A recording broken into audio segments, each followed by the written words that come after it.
Welcome to the Fit Dads Podcast. My name is Ryan Dutton. I'm joined by Brad Thompson, and today we're tackling a very big subject: alcohol.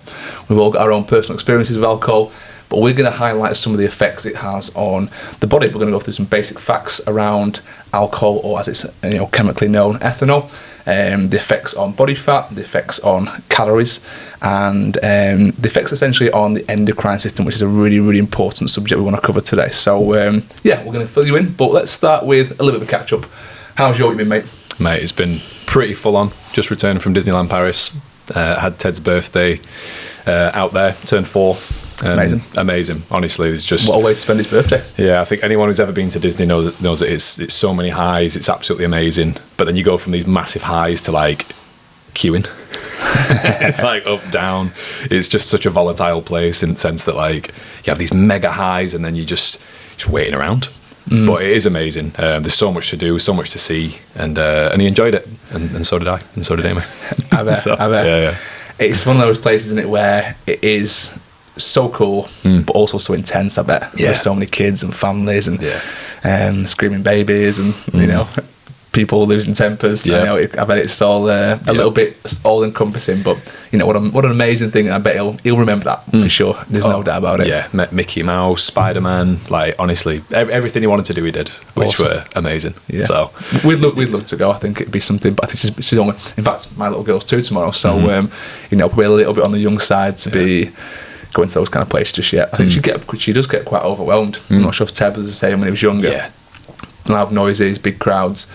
She just doesn't really like them. She gets really overwhelmed and a bit frantic. Even now, like there were a 6 Spider-Man ride out there. They had to like put these 3D glasses on, and then you're literally like web shooting like this 3D screen. It's mad. And Ted hated it. Really? And I thought he'd love it. And I'm like, this is disappointing.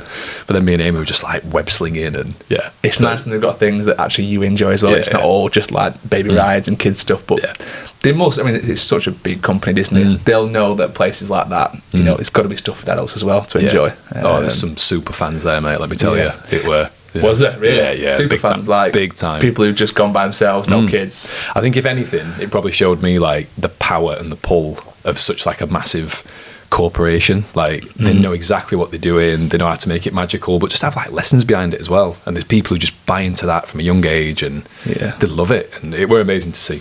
But I'll be honest, Amy's always been into Disney. Like, she's got her own Disney films that she likes. I think girls are probably a bit more into it than blokes are.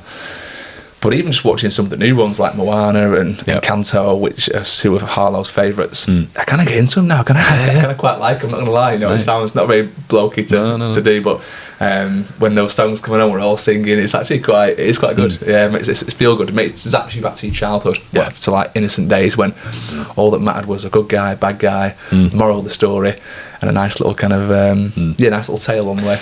Yeah, I think it's nostalgic for parents as well, and as much as we're there for Ted, like it were nice for us to sort of throw back to what we used to watch as kids, and like meet our favourite characters as well. Yeah. So it's like I've got to ask now, who was your favourite character? Oh, Goofy, always, really? Always Goofy. Yeah. I think that's probably not my favourite, but definitely one I got compared to the most as a kid. It's big feet, mate. That's what it is. Probably. It's big feet. That's what it is. But no, what about yourself, mate? I know you said Harlow's turning 2 tomorrow. Yeah, she's got a birthday tomorrow. You were asking me before the podcast what we've got her, and I just said, what haven't we got her, basically. It's it's a nightmare in our house for toys, and we do this obviously in my front room, and you can see there's more toys than sense some days, and I've got a bit of a rule now. It's a 1 in 1 out rule that I've started with Amy, where if she gets toys in, she has to have toys go out. Fair. And she's been pretty good this year at that, but previously she sneaks them in, and that chest down there where the toys are, it's so starts, the lid stops closing after a while. But no, really good. Getting ever closer now to things like High Rocks, which I've been talking about a few times in the podcast. That's on the 25th of October, so I think about 5 weeks away now. Training going really well, definitely getting more intense, things are ramping up. I've got my coach Mick, who I've had on the podcast. He's getting even more sadistic with his sessions, and we're just getting more done, but I am feeling really good. I said to him this week, I'm feeling probably as fit, if not fitter, than when I was like in my early 20s, which is crazy to say at the age of 33, but it's all down to his programming, how we've done things. I've learned a lot obviously on the way. I might mention as well before that Dan, who we had on the podcast, Dan Smith, he's doing the High Rocks with me. and it's been great to kind of filter some of that information down and just learn all things performance, cardiovascular performance more than anything else. So yeah, really, really good. I'm enjoying kind of pushing the boundaries a little bit with that. Proof's in pudding with you as well. Like when I saw on your social media that you'd done 10k PB. Yeah, that's honestly, for any runners listening, Ryan's time's absolutely insane. What you just managed. It came out of nowhere. Honestly, I just I said to you actually, I was doing a double session day, and I used to see Mick in the morning on a Wednesday, and in the evening I'd do my 10k. Yeah. And my legs were sore, they were heavy from mixed session, but I could get around, and the times were gently coming down. And we changed mixed session from Wednesday to Monday, but I kept my 10k on a Wednesday. So all I'm doing on a Wednesday is some upper body weights now, and then my legs are fresh. And my PB had gone from like sub 50 down to I think 48.30. I then got 47.30, and then out of nowhere, just from changing those days and running on obviously fresher legs, the time came down to 43.20, bang on. Mad. So again, just came out of nowhere. It just felt really good. I felt like I had more in the tank. I'm not gonna lie, I did invest in some carbon runners. Do you know what carbons are? Yeah. Or they got the carbon plate underneath. Nice. So that's made a big difference in terms of just feeling like I've got a bit more spring in my step. But yeah, just feeling amazing, feeling really good. I can't describe to you how good that feeling is when you know you've got a great engine, you're fit, and there's not much you can't do right now. It's a really nice feeling. Gets your run done quicker as well, mate. Gets over quicker, yeah. Anything that gets exercise done quicker is always a good thing, especially when it's running for that distance. Yeah, honestly, mate, you should be proud of yourself. I think I said to you, I've told loads of people about that time. I'm like, is there a weight category for running? Because this would be mega. Right, yeah. I mean, I'm trying to bring my weight down now, so I've gone from 95 down to 92 about. But even at 92 kilos, you do feel every kilo when you're kind of running those distances.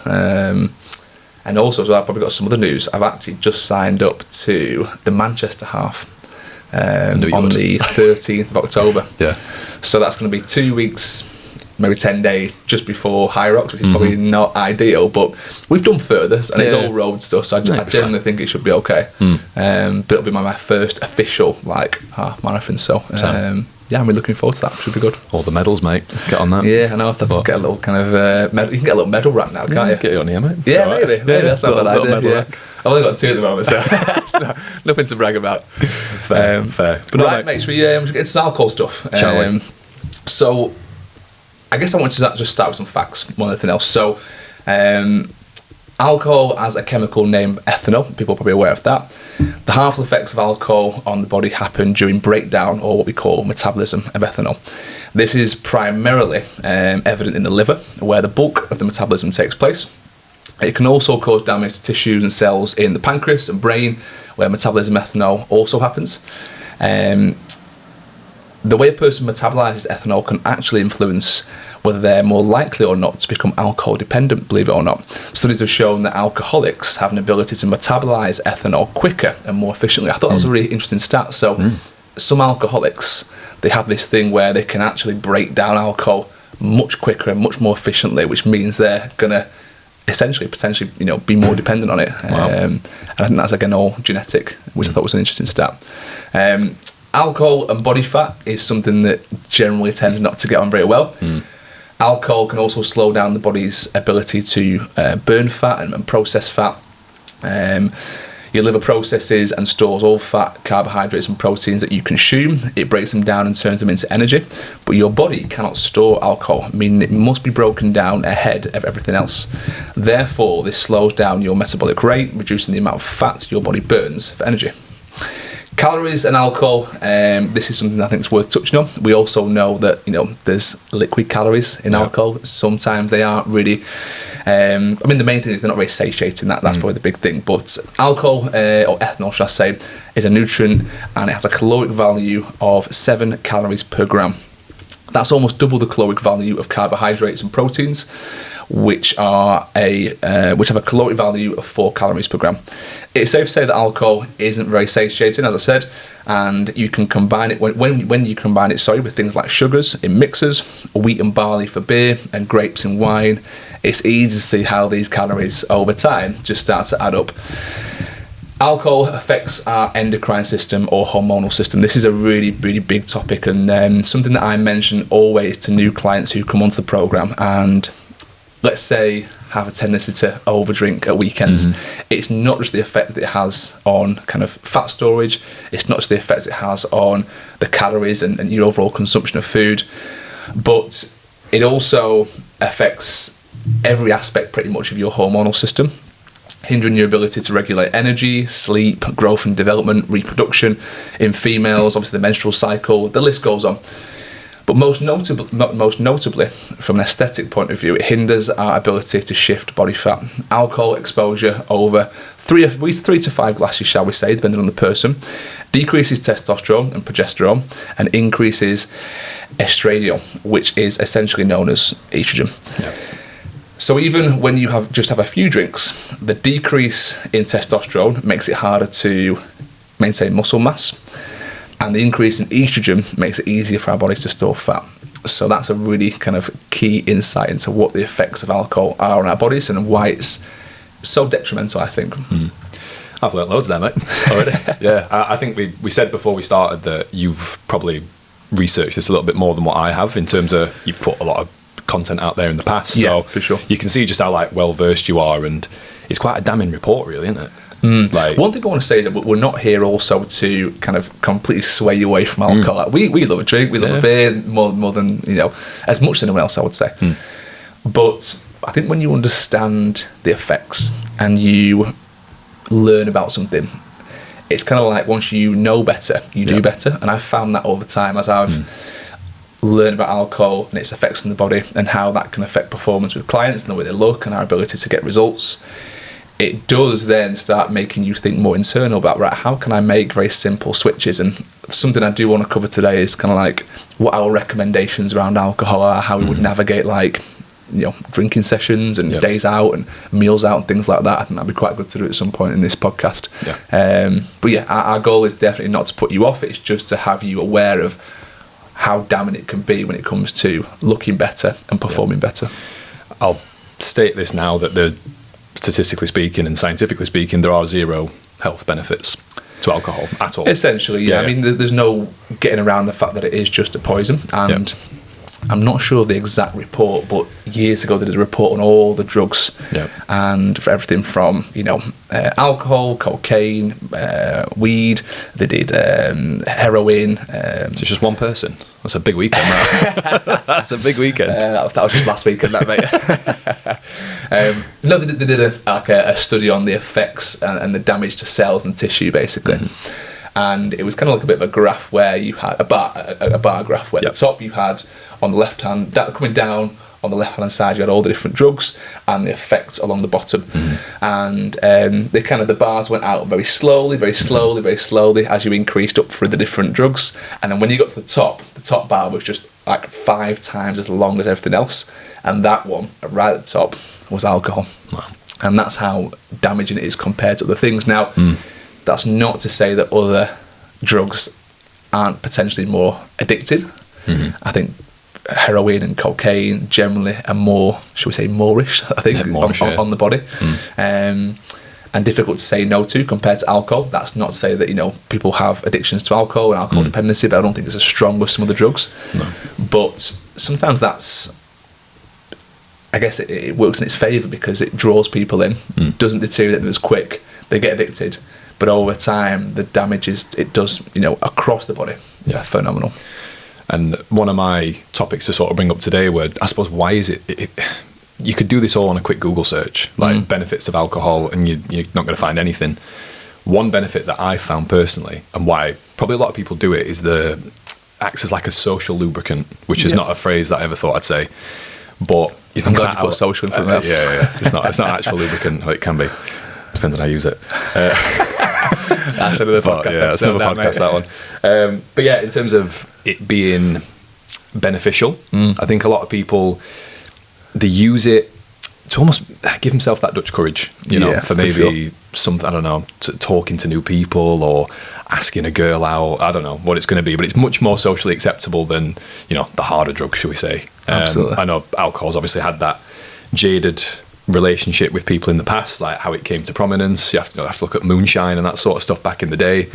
And all of a sudden it's become legal past a certain age and it's much more socially acceptable. Like our parents' generation, that were their social group. You know, they went to pubs to socialise. They probably less so now. I think there's more varied social settings that people can go to, sports, gyms, that sort of stuff. But back in the day, you know, 80s and stuff, that's where all your mates were. Yeah. So you went there, it's a bit more socially acceptable. So we're probably still suffering from the lingering effects, but I can't help but think that more people are getting more. There's a phrase right now called sober curious. Okay. Come across this before, which is No. more and more people wondering what it's like to not drink or not be around drink. How does it make me feel? So they're almost being curious about being sober. Some people take that to the extremes and don't drink at all and go completely celibate. The right word? Or is that just related to? I don't know. Well, potentially, I'm not sure if it's just solely for. No, you can edit that out. But yeah, I think it's more and more people are experimenting with it to see how they feel with alcohol compared to without. And yeah, it's really surprised me how much this movement's sort of continued. There's people not drinking as much, or if they do, they're much more like conservative and restrained by it. Which I'd probably like to ask you the question, mate. What's been your experience with alcohol? Because people might be sat watching and listening thinking, well, it's all right for them too. They don't touch a drop ever. Well, the first few years of my life were very much along those lines, really. I actually didn't drink until I was 18 years old. So, and the main reason was I actually wanted to play football at a high standard. I kind of realised at the age of like 14, 15 that I thought, you know what, my mates started drinking, I really enjoy football, I don't want anything to kind of hinder my ability to kind of do as well as I want to do. So I took the decision not to drink, and I essentially became the designated driver. So when I was doing things like, you know, nights out with friends, I was always the taxi guy, I was the people, you know, I was taking them to the club, bringing them back, and my mates absolutely loved it. They got, you know, I won't say a free ride because I charged them sometimes. That was going to be my question. Did you charge them? Of course I did. Yeah. Yeah, why not? I was a kid, and you know, I'm to pay my own petrol. Exactly. But what I did see off the back of that was the effects that alcohol had, and I saw it through sober eyes. I saw what it did to the people at the start of the night when they had a few. Then I saw what it did when they had 5 or 6. I saw what it did once they had 10 to 12. I sometimes saw what it did when they had like 15 plus. Yeah. And yeah, it's quite eye-opening, that, and I think that was one of the big reasons to why I was like, oh, okay, I don't want to jump straight back into this. And then I think when I turned 18, I think I'd, you know, I wouldn't say my first drink, because I'd had you know, people would give me like WKDs at parties and things, and I'd maybe had them, but I wasn't getting wasted for sure. And then I'd say, it's funny actually, I think when I went to university, the floodgates kind of opened a little bit for me. That's when I was like, right, maybe a little bit off the rails, got caught up in the uni lifestyle, as we all do.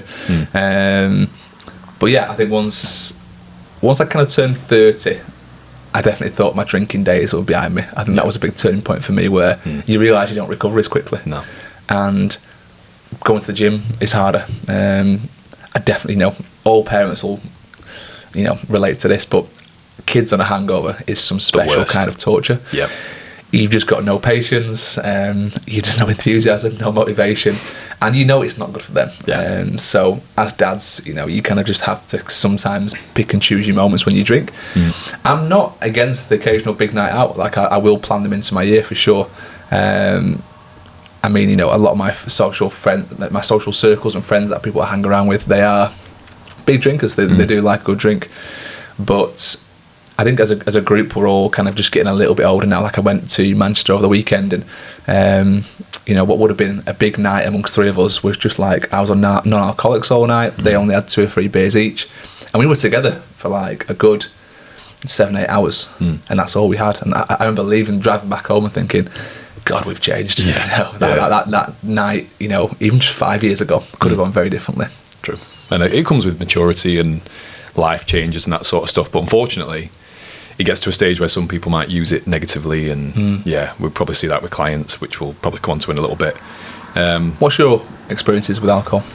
I sort of went quite a strange path with it. Like I remember growing up seeing my dad drinking when like football was on, or like especially England. Like if England were playing, we'd sit in front of TV and he'd crack open a few beers. And I always remember like being really curious about it and just asking him.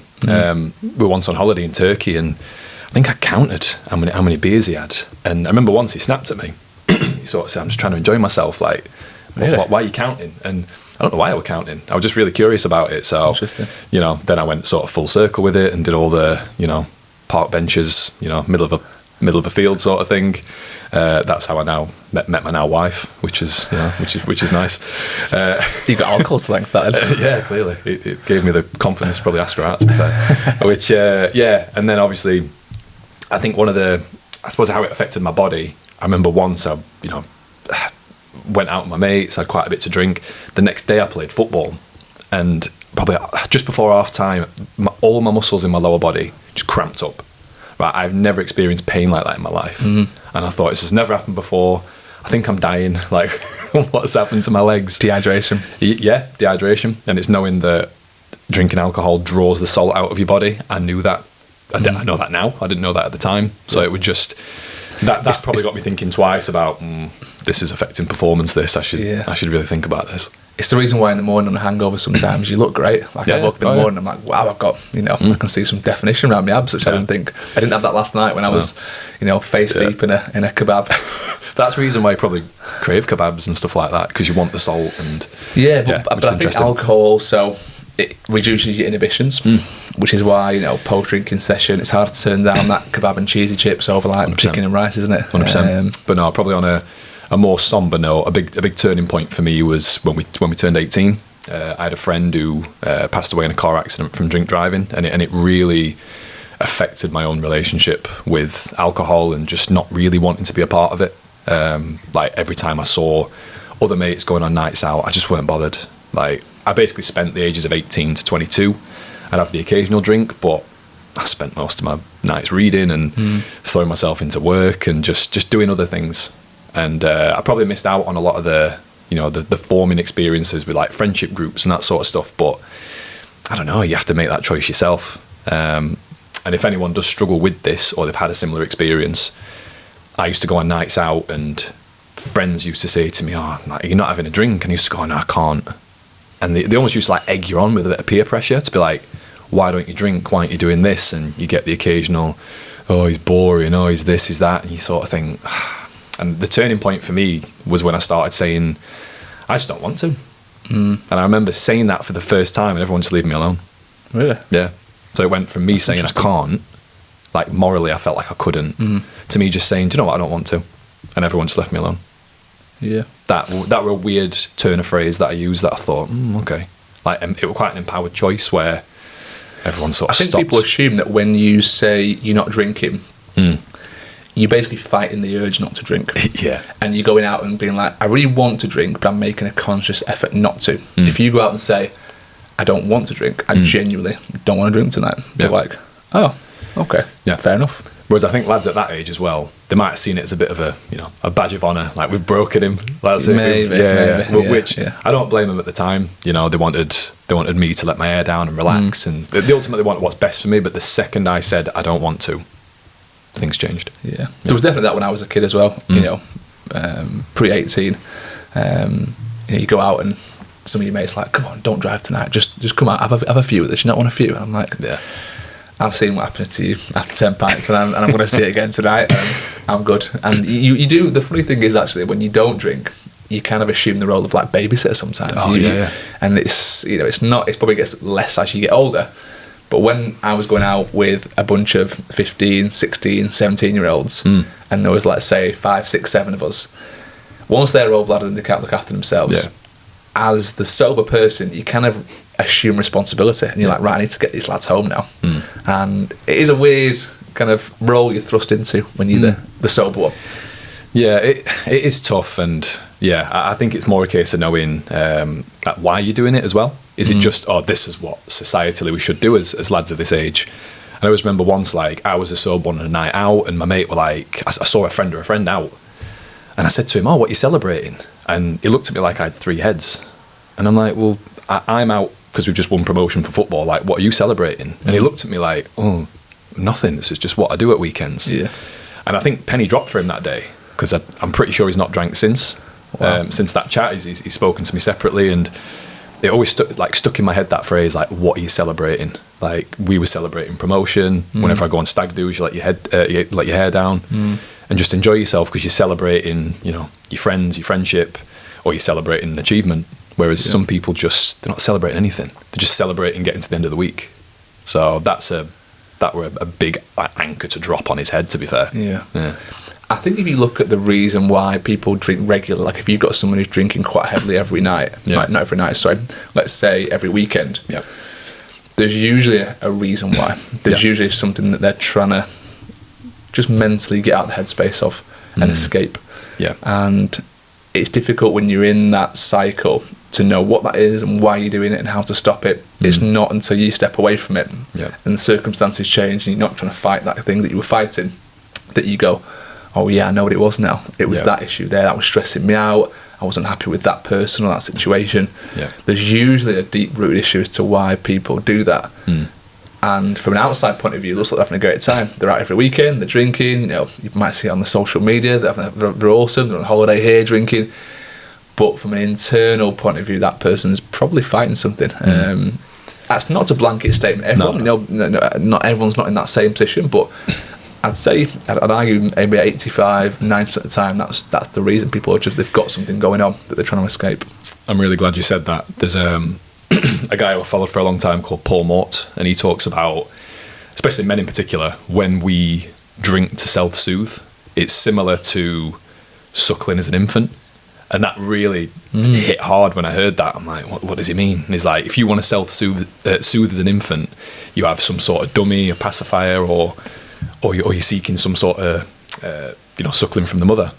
So for some reason, it's like a bit of a primitive behaviour where you'll turn to something to numb it, and it's almost like something to occupy your mouth, numb your mind a little bit. Yep. And if anyone's hearing this for the first time and they're like, oh shit, that could be me, it's there's no shame in it. I think it's a case of just bringing awareness and saying, I remember someone said to me, like, do you drink on your own or do you drink in environments, social environments? The social stuff you can change. The drinking on your own could be a bit of a problem. Yeah, that's a bit of a red flag for me. Absolutely. If you drink on your own. I even think drinking like midweek, just you and your partner, is a bit of a red flag.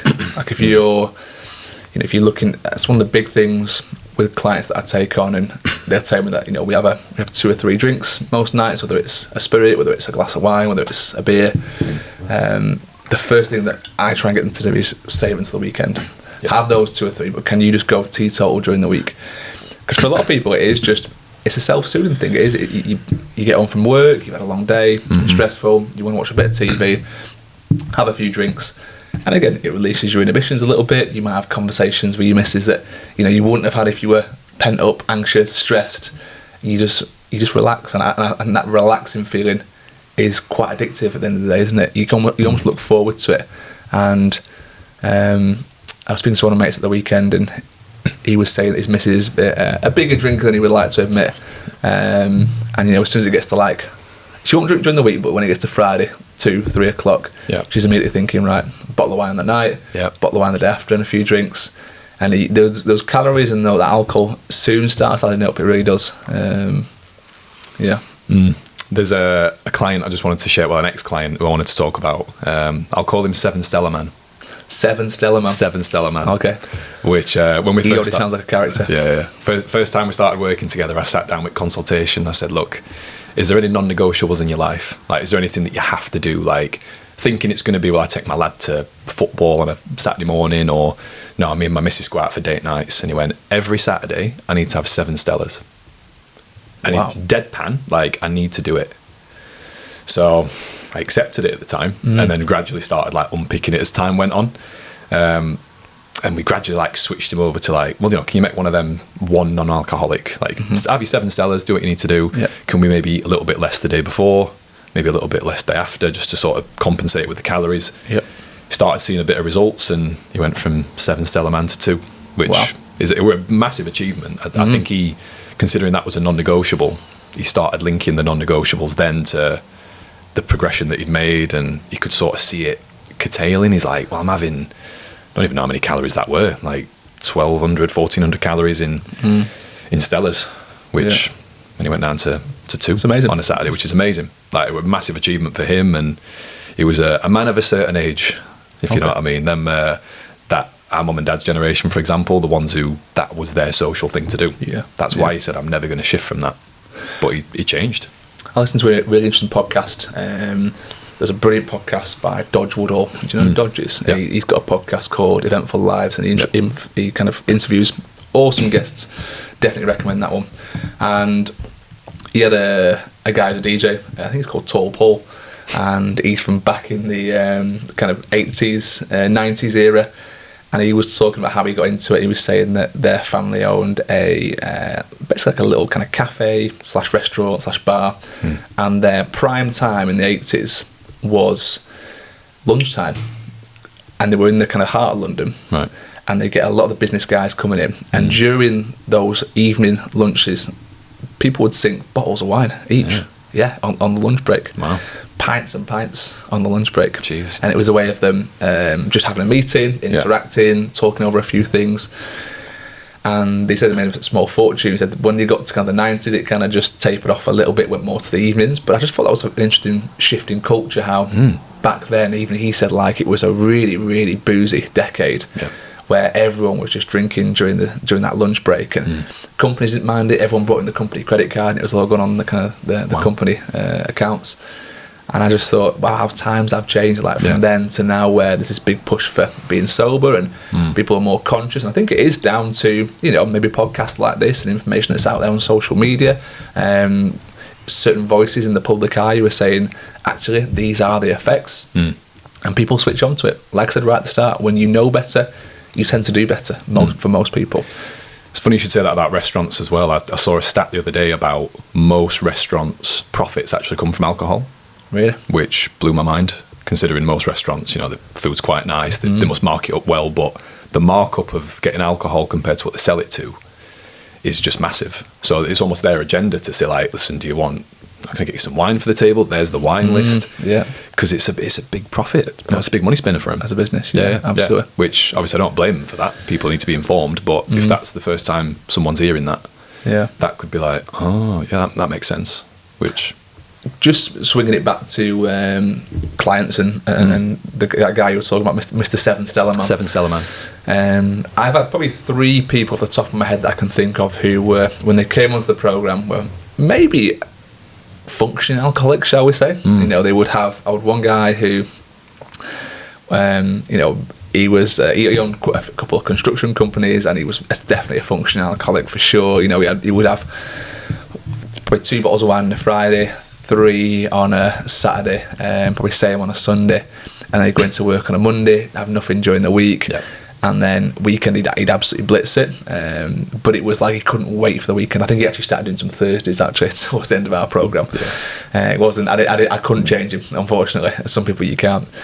And the guy came on, he was having, like, he'd buy a 4-pack of some kind of beer. I mean, it might have been Stella actually, and he would have 4 beers every single night. I thought you were going to say every single session then. That's a different session, that one, mate. That'd make it interesting. I'd love to see. We should do that, mate. We should do that. Might have got out the window. But he brought that down to 2, which was great. But even 2 Stellas or 2 beers a night every night is a lot of alcohol over the week. Yeah. But again, baby steps, and when you kind of tapering down. And then another guy comes to the programme, and he openly admitted that he's got a bit of a problem. But he wanted this programme to be a big boost in the right direction. And during his kind of 12, 13, 14 maybe weeks on the programme, he didn't drink a drop.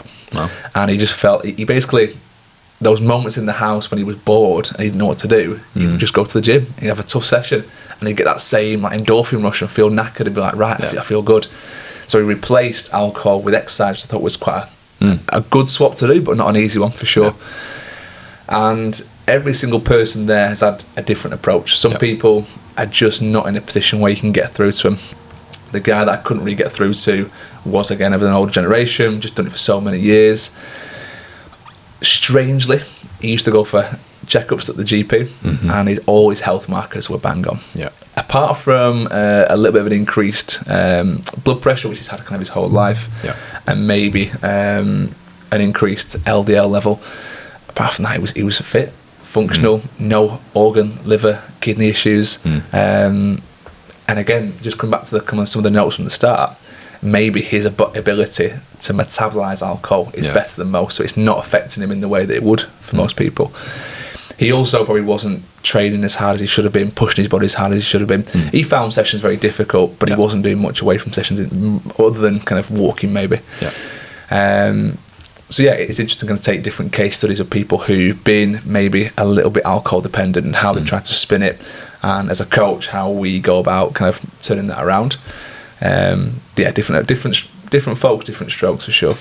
You mentioned about like case studies. Have you ever seen the clickbaity articles where they talk about like a glass of wine a night makes you live longer and that sort of stuff? Yeah, I actually had this same conversation with someone this morning. Did you? Yeah, and he was saying that, well, I have a glass of red wine, but red wine's good for you. And I'm like, well, how many did you have?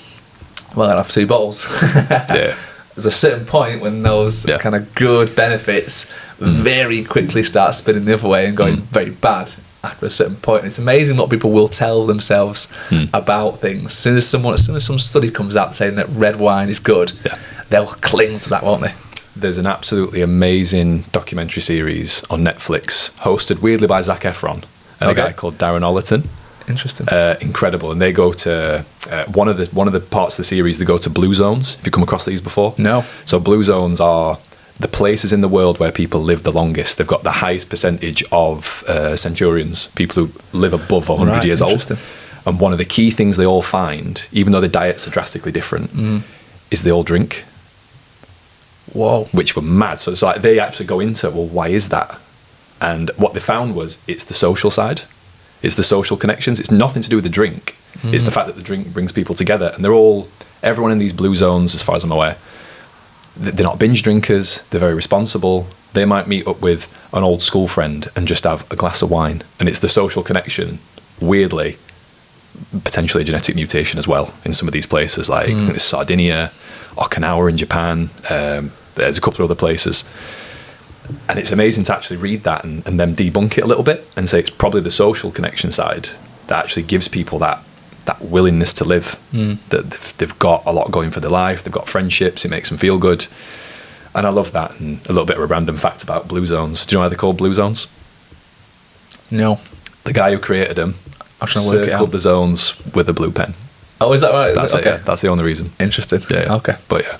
Well, funnily enough, over here we call it like green energy, don't we? Yeah. Like, energy efficient and very good on the environment. Over in Germany they call it blue energy. Hence why, like on German cars, like if you get a BMW for example, it's got like a blue ring around the car. It means it's energy efficient and it's more optimal. So something they're doing is more optimal and better for them for sure. Fair. But I think you're absolutely right. I think it's the social aspect rather than, of course, more than the alcohol itself. But what you'll probably find is they're not overdoing it. No. They're not massive drinkers, you would think. And there's so many other factors alongside that, whether it's diet and sleep and all things that you can go into the plethora of things that, affect longevity of life.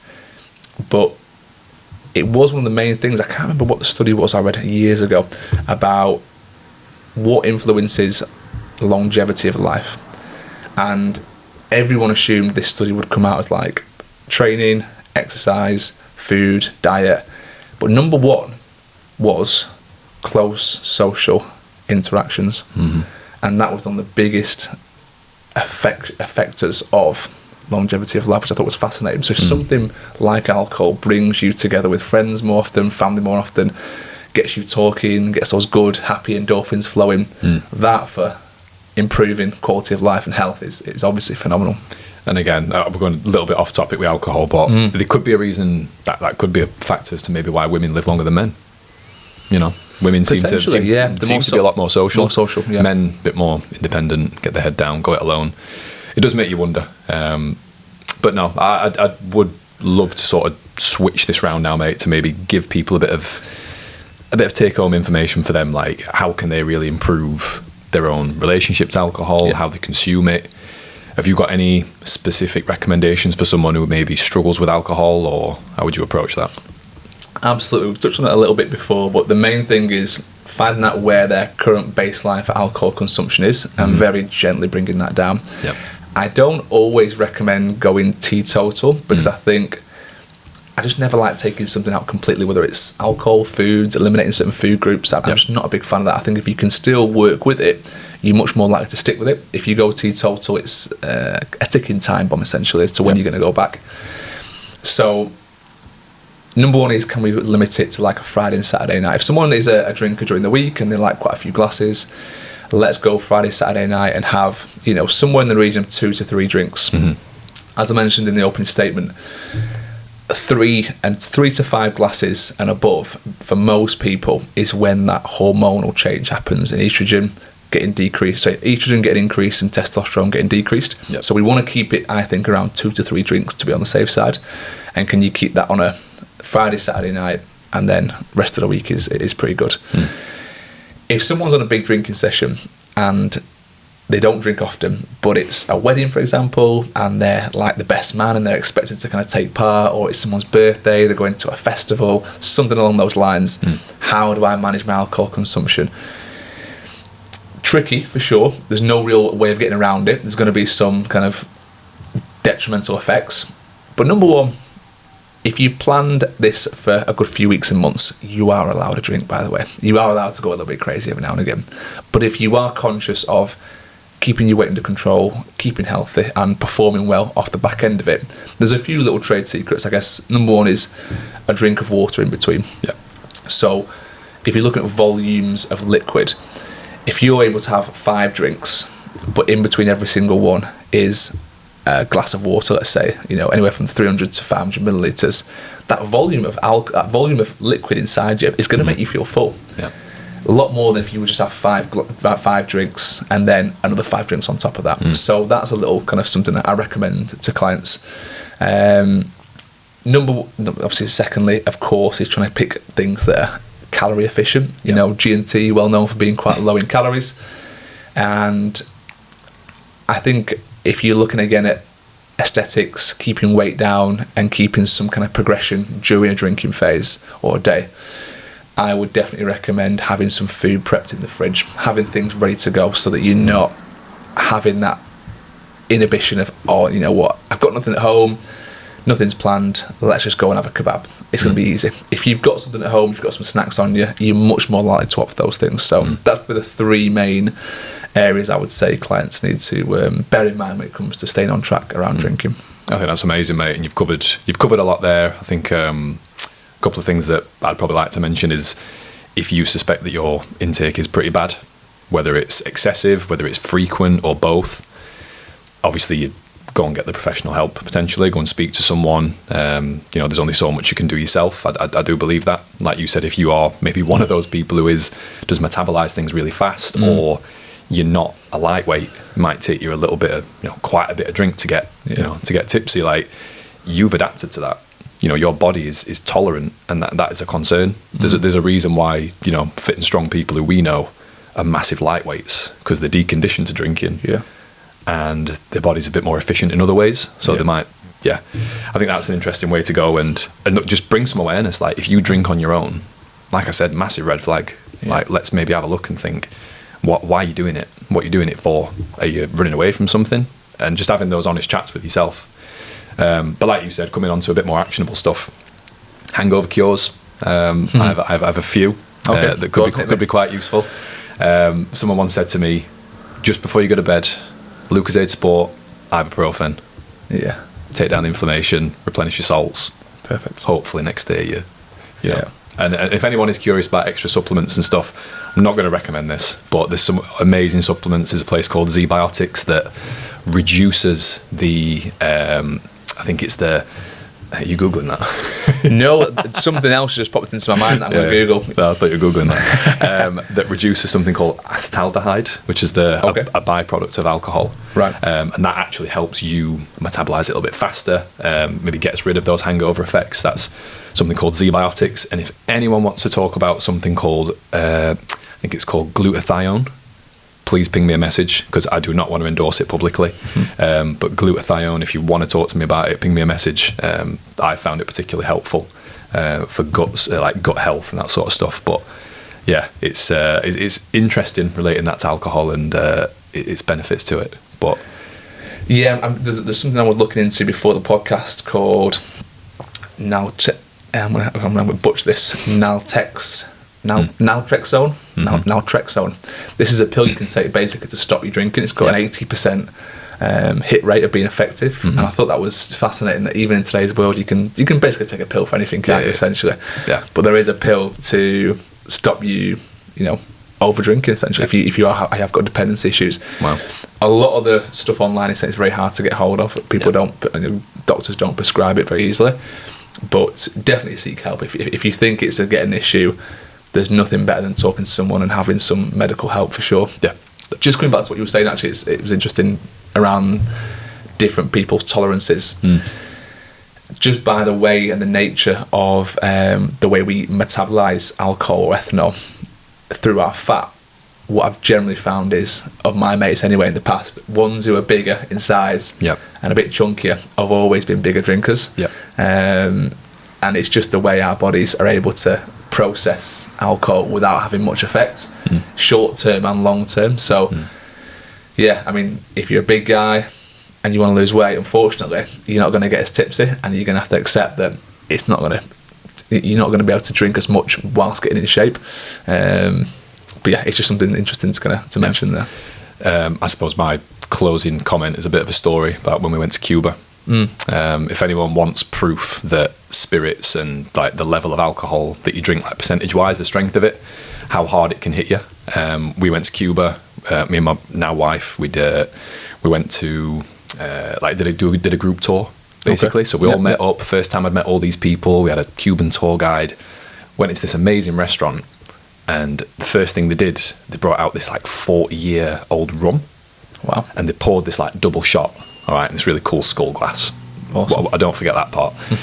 And she slid it across the table and she said, short. All right. Because of the language barrier, I thought she said shot. And she said short, as in just sip it. Right. I sculled that thing, man. Whoa. And it wrecked me. And everyone looked at me like I were a maniac. But actually, I just misheard her. So I've slammed this drink, this 40-year-old double shot of rum. Half an hour I was wrecked. Whoa. What percent was it? I have no idea. Very strong. It smelled strong. It smelled like paint stripper. Did it? It was bad, man.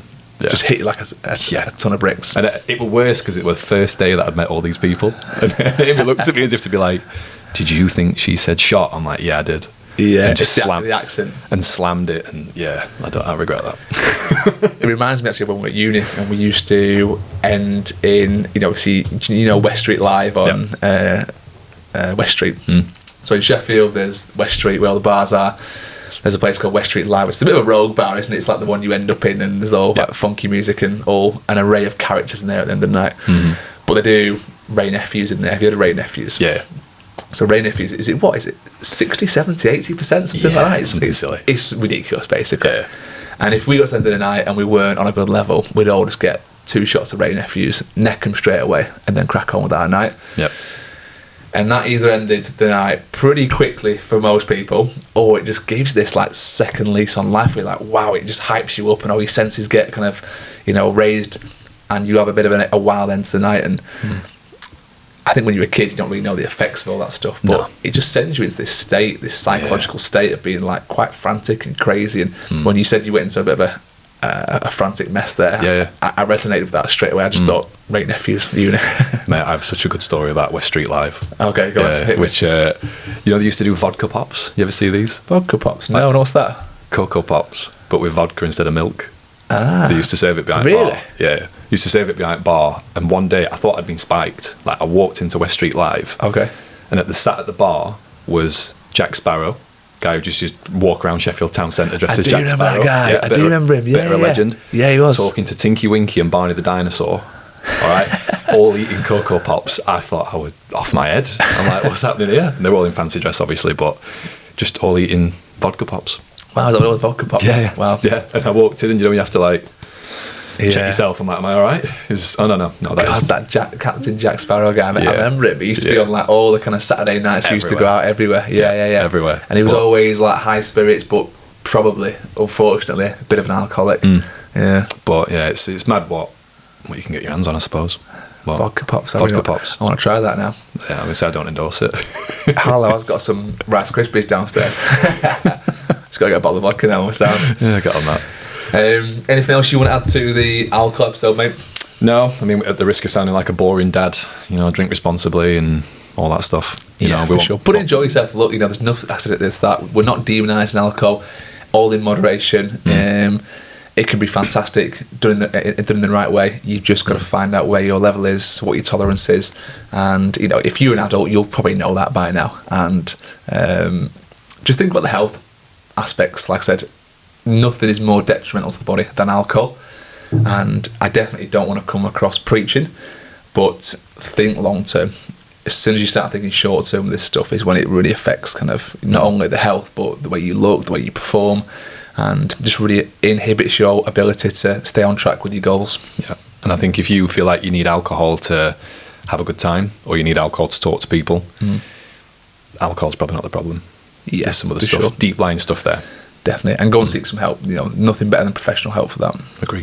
For sure. Guys, thank you for joining us on the Fit Dads podcast, and we'll see you on the next one. See you soon.